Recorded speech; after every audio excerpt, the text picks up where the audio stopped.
রাষ্ট্রপতি দ্রৌপদী মুর্মু দক্ষিণেশ্বর কালী মন্দিরে এসে মা কালীর পায়ে অর্পণ করলেন পদ্ম। নিঃশব্দে ভক্তি ভরে অংশ নিলেন মঙ্গল আরতিতে। এই মুহূর্ত শুধু আচার নয়, এ যেন রাষ্ট্রপ্রধানের হৃদয়ে শ্রদ্ধার প্রকাশ। দেখুন সেই পবিত্র মুহূর্তের ভিডিও।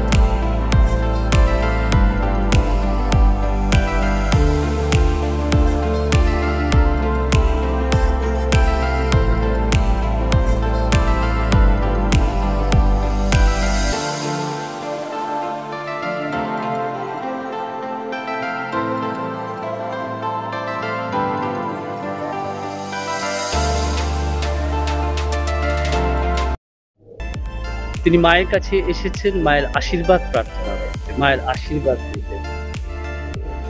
তিনি নির্দিষ্ট সময় এসেছেন এবং মায়ের কাছে গেছেন। সব থেকে বড় কথা, তিনি মাকে নিজে ধূপারতি করেছেন, প্রদীপ জ্বালিয়ে আরতি করেছেন, মায়ের চরণে পদ্ম অর্পণ করেছেন।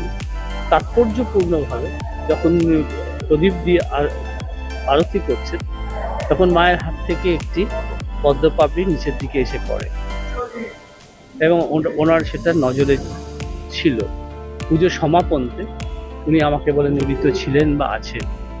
সেই দৃষ্টিকোণ থেকে একটা মিল তো আমরা দেখতে পাই। এই জন্য আমরা অত্যন্ত কৃত যে তিনি এসছেন, তিনি মাকে দর্শন করেছেন, মায়ের কাছে আশীর্বাদ নিয়ে গেছেন।